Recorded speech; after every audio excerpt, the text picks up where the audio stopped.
There are a lot of theists out there who are convinced, wrongly, that just because they believe a thing, that must make that thing automatically true. And that's not how that works. So I just wanted to put out a video on why I don't give a crap about what anybody believes or what anybody has faith in, because faith doesn't demonstrably get you anywhere close to objective truth. And that's really what we should be concerned about. You actually have to be able to back any of that up, and the religious, I'm sorry to say, they're really, really bad at that. So let's see where this goes. Hopefully, you find it interesting.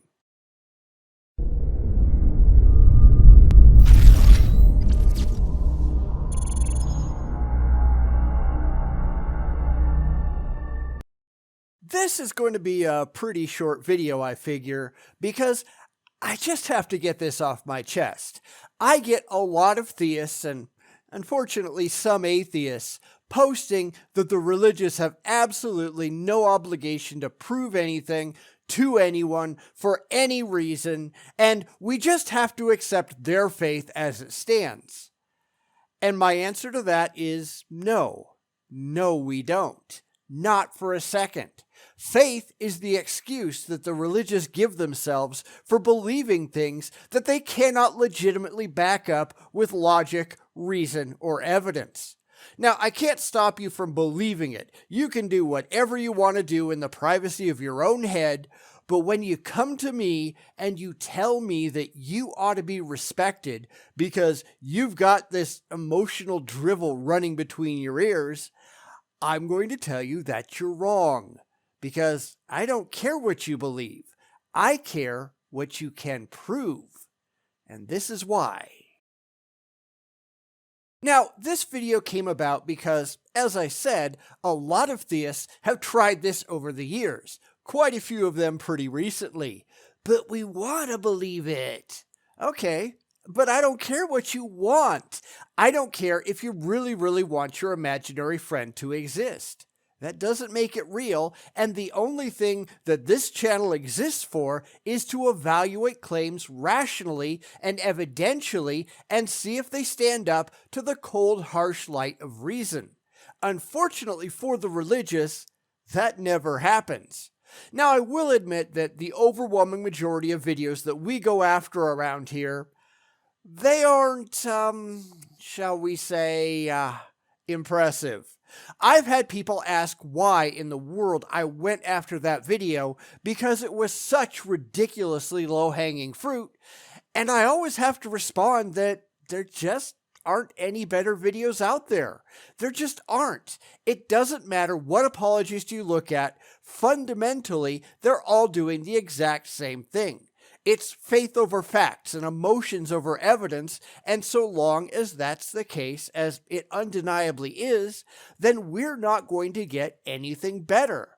Because most of these people, they don't care. They're not talking to us. They're not trying to make a rational case. They're trying to convince the emotionally driven theist that they're right and that they should continue to receive their money. Because that's really what all of this comes down to. It's always what this comes down to. And when you think about it, that's kind of sad. And I've never said otherwise, unfortunately. I mean, I'd love it if we could find a theist of any stripe who could actually produce any evidence whatsoever that their beliefs were objectively true. But I think that we all know that's never going to happen, because religion isn't about truth. It isn't about fact. It's about emotional comfort. It's about people being happy about the things that they believe, and I don't give a damn about your happiness. And in fact, I was just talking to a theist who gave me a list of supposed apologists who they think were really impressive.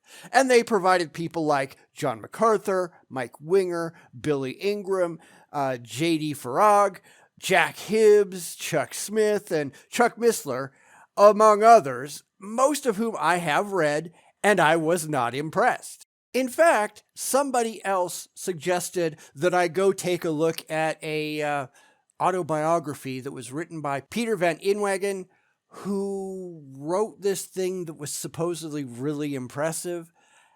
And it wasn't. It just wasn't. And I kind of wrote a really quick rebuttal on this whole thing over on my blog, and I will include a link to that in the description so that you can go look at that. But this is not impressive. None of it is. I don't think I've done videos on any of them. I mean, I know that Mike Winger has a YouTube channel, but I don't think I've quite gotten there or taken a look at anything there. So if you'd like to see me do some of those, let me know. But I really don't think they're going to be any better because fundamentally, they're all doing the exact same thing. It doesn't matter if you're looking at somebody insane like, Inspector Gadfly, or somebody sort of respectable like William Lane Craig. Same arguments, zero substance. That's the problem. Because we're not going to get anything better. Because that's not what religion is. The real problem here, at least the way that I see it, is that my expectations rise above blind faith, and every religious apologist out there, that's all they have to rely on. As I've said in the past with people like William Lane Craig, they might use bigger words to hide the underlying emotional attachment, but that's what it all ultimately comes down to. Because here's something that I've realized over the years that I've been doing this. I am after something fundamentally different than the religious are. They are after emotional comfort. They may try to disguise it behind nonsensical philosophical arguments that don't actually get them anywhere. They may try to hide it between impassioned emotional speeches, but that doesn't actually prove that any of the words coming out of their mouths accurately represent objective reality. Because I don't care what you believe. I don't care what you get out of your silly book of mythology. Just because a book says a thing, that doesn't make that thing demonstrably true. You need to do a whole lot better, and the religious seem utterly incapable. I wouldn't accept a physicist telling me, well, a book says a thing, therefore this is legitimate science. No, you actually have to be able to back that up.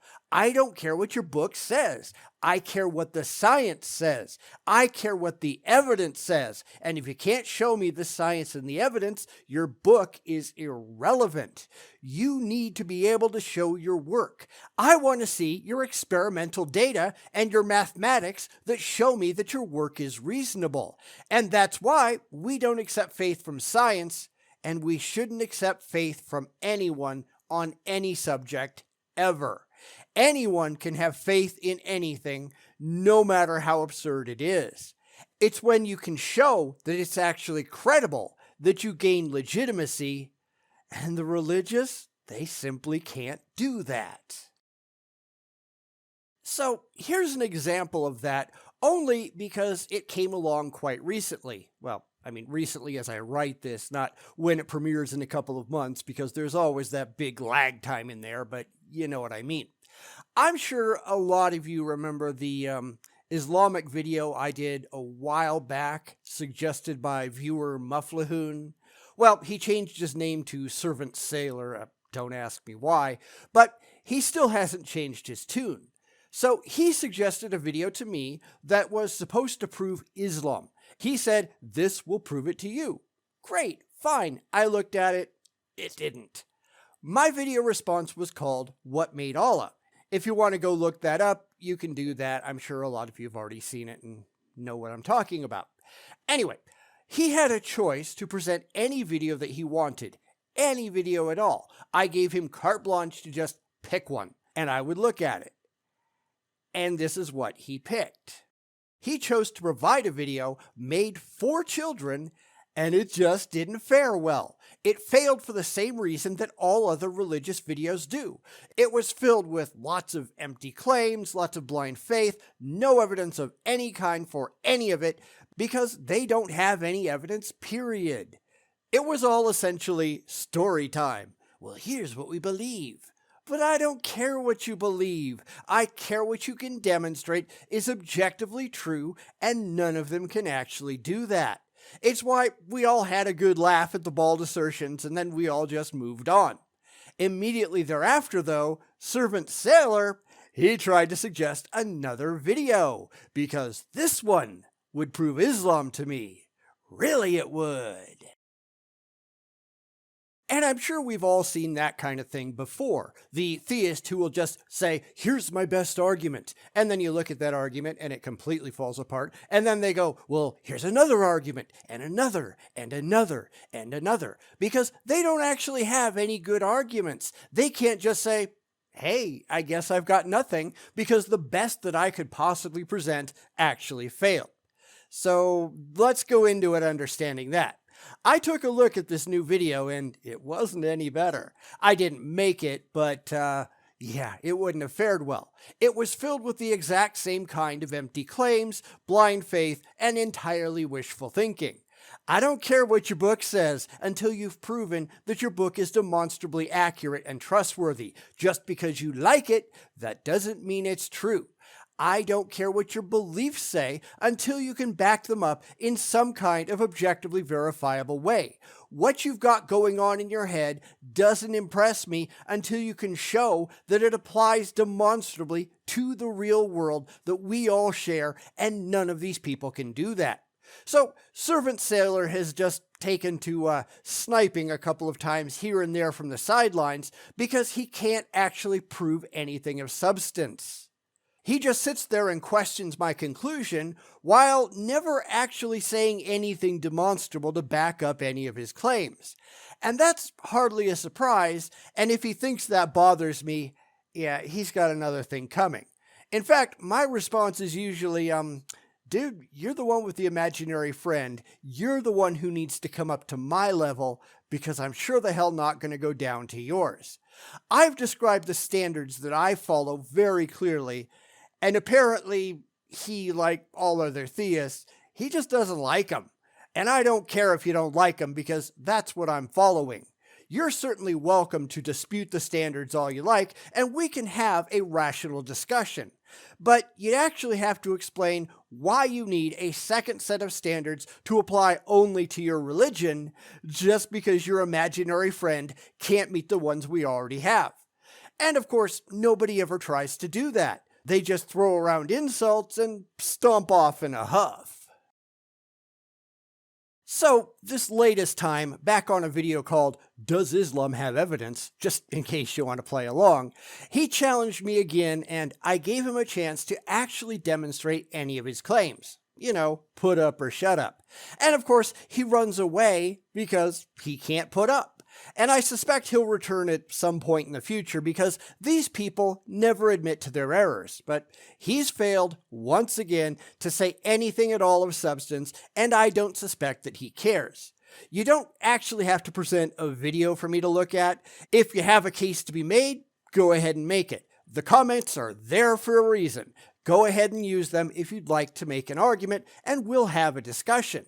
If you want to have a debate, just say so. We'll hash out how it'll go down, because I'm flexible. The one thing I'm not is stupid. I'm not going to let you run around with the goalposts unless you can give me a damn good reason why you should, and faith isn't going to get you anywhere. I'm going to tell you that right now, faith is not impressive. If faith is all you've got, give up now, because you have to do a whole lot better than that, and unfortunately for him, he couldn't. None of them can. There are a lot of them out there who will throw out videos because it sounds good to them, coming from an already faithful perspective. But from someone who doesn't share that perspective, or who is beyond that perspective, someone who used to believe and then got better, it makes no sense whatsoever. It's why this kid's video just didn't make the cut, and why the other one that I looked at, it wouldn't either. You're going to have to be willing and able to go all the way back to step one and prove that you've got a worthwhile belief system to begin with. And these people never can do that, can they? And I don't think these people understand it either. They don't know what they're doing wrong because from their particular religious belief system, they don't understand that it's wrong. Because how many times has this happened to you? Well, how can you ask for evidence for a God that is, by its very nature, not natural? Well, how in the hell do you know that? How did you verify that that was the case other than just relying on your own blind faith or reading about it in a book of mythology written by people who had blind faith? How, other than emotional comfort and delusion, have you come to that conclusion? And the answer, as is no surprise, is that they haven't. They can't. It's just, my book says a thing, and I like the idea for emotional reasons, therefore it's true. Except that's just not impressive. A book says a thing isn't going to get you anywhere until you can prove independently and objectively that that book is reliable, and they simply can't do that. And they don't even try, if you notice. It's a delusional leap of faith, and faith isn't even on the table for me. I don't care what you have faith in. I care what you can prove. Because even if we go back to that list of apologists from earlier, the ones that are supposed to be really impressive, they're all doing the same damn thing as everybody else. It's still based upon their faith, and then they try to rationalize why their faith is okay by cherry-picking snippets that seem, if you look at it from their perspective, to support what they already want to believe. But if you don't look at it from their perspective, it all falls apart. And I don't care what you want to be true. I care what is actually true. And these people, they just have nothing of substance to present. Because that's where we have all of these problems, because all the wishes and dreams and fanciful thinkings and the emotional comfort in the world, they aren't going to get you anywhere close to the ballpark that the skeptics are playing in. They have nothing with which they can demonstrate that they believe anything that's objectively and verifiably real. Skepticism, whether you like it or not, it's a bitch. And the religious, they hate that it exists at all. Because if you talk to a lot of them, they'll say, well, you're just being too skeptical. There is literally no way to be too skeptical about anything. Skepticism is how we separate the reality from the fantasy. And these people, they don't like that they're on the fantasy side. I mean, for skeptics, that's why we don't accept the existence of alien abductions and Bigfoot and things like that, because nobody has actually thrown a body up on the counter to prove it to us. That kind of thing is what it's going to take. You can pretend, the aliens are non-corporeal, so you can't even see one. Great, then how do you know they're real? What evidence did you see that convinced you? All right, none at all, just the fanciful idea that wouldn't it be really, really cool if there were extraterrestrials out there, because I really don't want to be alone in the universe. And that's essentially all the religious are doing too. Because wouldn't it be really cool if there was a God?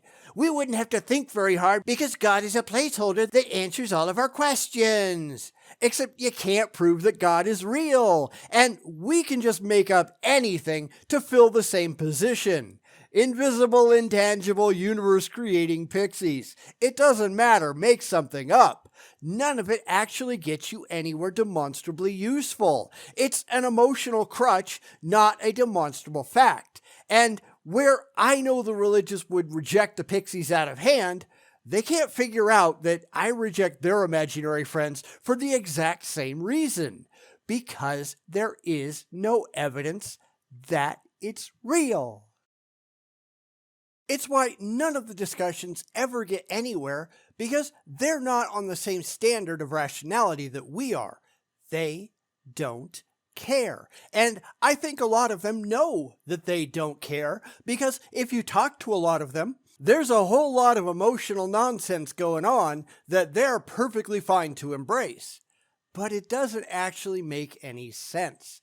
And that's the problem.